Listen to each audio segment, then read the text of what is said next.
આજથી નવા શૈક્ષણિક સત્રનો પ્રારંભ થઈ ચૂક્યો છે। રાજકોટ મહાનગરપાલિકા દ્વારા સોગંદનામું આપી સીલ ખોલવામાં આવ્યા છે। ત્યારે રાજકોટ કોંગ્રેસ આગેવાન મહેશ રાજપૂતે નિવેદન આપતા જણાવ્યું હતું કે સરકાર શિક્ષણ માફિયાઓની નીચે છે। સોગંદનામું આપી દેવાની શરતે શાળા ખોલવાની મંજૂરી અપાઈ છે। ટીઆરપી ગેમ ઝોનમાં એસઆઈટીની તપાસ મામલે મહેશ રાજપૂત દ્વારા સવાલ ઉઠાવવામાં આવ્યા હતા। ઘટના સ્થળેથી બિયરનો જથ્થો મળ્યો હતો, જે જથ્થો કોનો હતો, કોના માટે હતો તેની કોઈ સ્પષ્ટતા કરવામાં આવી નથી। જે રીતે સરકાર શિક્ષણ જગતના માફિયાઓના પ્રેશરમાં આવી ગઈ છે, સરકાર ત્યારે જ પ્રેશરમાં આવે કે જ્યારે આપણે ભૂતકાળમાં પણ જોયું છે કે શિક્ષણ માફિયાઓ પાસેથી ફંડ ફાળાઓ જે રીતે સરકારે ઉઘરાવેલા છે, ત્યારે ગઈકાલથી સરકાર ક્યાંક ને ક્યાંક બીજા રસ્તાઓ કાઢવામાં પડી છે કે ભાઈ સોગંદનામું આપી દે સ્કૂલના માલિકો, એટલે એમને સ્કૂલ ખોલવા દેવી અને સોગંદનામામાં એવું સોગંદનામું લેવું કે આટલું આ જે ઘટે છે એ અમે પૂર્ણ કરી દેશું એવું સોગંદનામું લેવું। પણ આ ગુજરાતની અંદર જ્યારે સ્કૂલ મંજૂર કરવામાં આવે છે ત્યારે એક બિલ્ડિંગમાં મંજૂર કરવામાં આવે અને પછી એમાં સોગંદનામું દેવામાં આવે કે આના નિયમોને ધ્યાનમાં રાખીને ગ્રાઉન્ડ પાર્કિંગ એ અમે ટૂંક સમયમાં કરી નાખશું અને એના માટેનું અમે આ સોગંદનામું રજૂ કરીએ છીએ। એવી રાજકોટ હોય કે ગુજરાતની 75% સ્કૂલો માત્ર સોગંદનામા ઉપર ચાલે છે અને નિયમોના ટોટલી ભંગ કરી રહી છે। એ જ રીતે ફાયરની વાત કરીએ તો આ ભૂતકાળની અંદર જ્યારે કોવિડ વખતે જે શિવ હોસ્પિટલ સળગી અને એ સમયની અંદર પણ જે સ્કૂલોની અંદર ડૂમ ઊભા કરવામાં આવ્યા હતા અને એને તાત્કાલિક હટાવી લેવા એવી જાહેરાત થઈ હતી અને ત્યારે પણ સોગંદનામા લેવામાં આવ્યા હતા અને સ્કૂલવાળાઓએ સોગંદનામા રજૂ કર્યા હતા કે ભાઈ અમે આ ડૂમ હટાવી દેશું, પણ હજી સુધી હટાવવામાં નથી આવ્યા।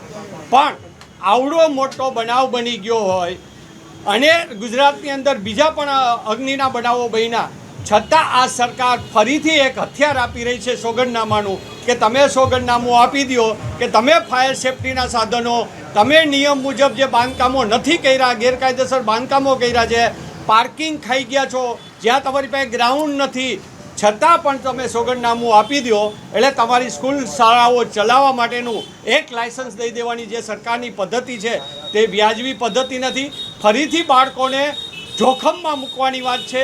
ઘણી શાળાઓ તો એવી છે કે જેનો સિંગલ રસ્તો ઉપર જવાનો અને બિલ્ડિંગમાં આવવાનો છે, તો ક્યારેય કોઈ અગ્નિનો બનાવ બને કે અન્ય કોઈ બનાવ બને કે ભૂકંપ આવે ત્યારે આ બાળકોની પરિસ્થિતિ શું થશે એનું એક પણ જાતની રહેરાહ રાખતા ન હોય અને સરકાર માત્ર ને માત્ર શિક્ષણ માફિયાઓની સાથે હોય તેવું બહુ સ્પષ્ટ થઈ રહ્યું છે। કારણ કે જ્યારે તમે આ સરકારને આ શિક્ષણ માફિયાઓ પહેલેથી જ્યારે સ્કૂલનું પરમિશન લે છે ત્યારથી જ સોગંદનામા ઉપર ગેરકાયદેસર વહીવટો ચલાવતા હોય એટલે બેફામ સરકારને નાણાંઓ અને ફંડ ફાળાઓ આપતા હોય પાર્ટીને, ત્યારે સરકારને ફરજિયાત આ લોકોના શરણે જવું પડે અને વચ્ચેનો માર્ગ કાઢી અને એ લોકોની માફિયાગીરીને મંજૂર કેમ રાખવી, ગેરકાયદેસરને કાયદેસર કરીને એ આ એક સોગંદનામાનો ભાગ છે, એ માત્ર ને માત્ર એના માટે જ છે। બહુ તમને એક દાખલા રૂપે બે વસ્તુ કહું કે જ્યારે બનાવ બન્યો એના 3 દિવસ સુધી પોલીસ ડિપાર્ટમેન્ટ, એસઆઈટી બધા એવું કહેતા હતા કે ત્યાં 2500 લીટર ડીઝલ છે, ત્યાં 1500 લીટર પેટ્રોલ હતું અને આપણે બધાને ખબર છે કે અહીંયા જે કારો ચાલતી હોય એ પેટ્રોલ ડીઝલથી કારો ચાલતી હોય, આ જથ્થો ત્યાં હતો એવી ચર્ચાઓ થઈ।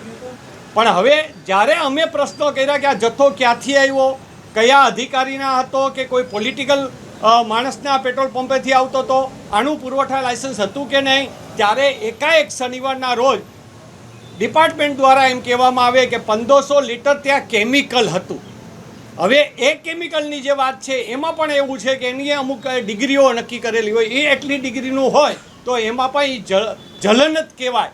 પણ આખું પેટ્રોલ ડીઝલને કેમ ડાયવર્ટ કરવું અને એમાંથી કોને બચાવવા એનો એસઆઈટી કરી રહ્યું છે। બીજી વાત આવે કે આપણે ત્યાં જે બિયરનો જથ્થો પકડાણો, આપણા મીડિયા દ્વારા પણ એને તમે બધાએ મિત્રોએ દેખાડેલો છે કે અહીંયા બિયરનો જથ્થો હતો, પછી એવી વાતો થઈ કે એ પરમિટનો હતો, તો એ જથ્થો ત્યાં શું કરતો હતો, એ કોની પરમિટનો જથ્થો ત્યાં હતો, માલિકનો હતો કે અન્ય કોઈ વ્યક્તિ પાસેથી લઈ આવેલો આ બિયરનો જથ્થો હતો। અને એ જે મારી પાસે સાંભળવામાં આવ્યું છે, જ્યાં એની અંદર ક્યાંક ને ક્યાંક એવી પણ માહિતી આવી છે કે એ ગેમ ઝોનની અંદર જે યુવાનો ગેમ રમવા આવતા એને પણ ક્યાંક ને ક્યાંક બિયરની સપ્લાય પૂરી કરવામાં આવતી હતી, એવી પણ વાત છે. તો આની ઉપર પોલીસે શું કર્યું, એસઆઈટી વાળાએ શું એની અંદર કર્યું, એની કોઈ માહિતી દેતા નથી. અને આ જે તપાસ છે એ તપાસને તમે ક્યાંય ખુલ્લી લોકો સમક્ષ લઈ આવી જોઈએ. એક તમે જો એને ચોખ્ખું કરતા હોય તો એક વાર એની ચોખવટ કરવી જોઈએ. આ કોઈ એવી તપાસ નથી કે જે તપાસ લીકેજ થઈ જવાથી આ દેશને નુકસાન થતું હોય, એવી આ કોઈ તપાસ નથી. તો એની સ્પષ્ટતા કરતી જ આવી જોઈએ એક મુદ્દાની. પણ ક્યાંક ને ક્યાંક એસઆઈટી દ્વારા એને દબાવવામાં આવી રહ્યું છે અને ચોખવટ કરવામાં નથી આવી રહી. એટલે એસઆઈટી છે એની તપાસ ક્યાંક ને ક્યાંક એના આકાઓ દ્વારા એને દબાવવાની વાત છે. સીએમ પોતે આજે એવું કબૂલ કર્યું હોય કે હા અમારી ક્યાંક ભૂલ થઈ છે, તો આ એસઆઈટીની અમારી જે માંગણી છે, એસઆઈટીના અધિકારીઓ હટાવી નોન કરપ્ટેડ અધિકારી આવે તો જ આની સાચી તપાસ બહાર આવશે.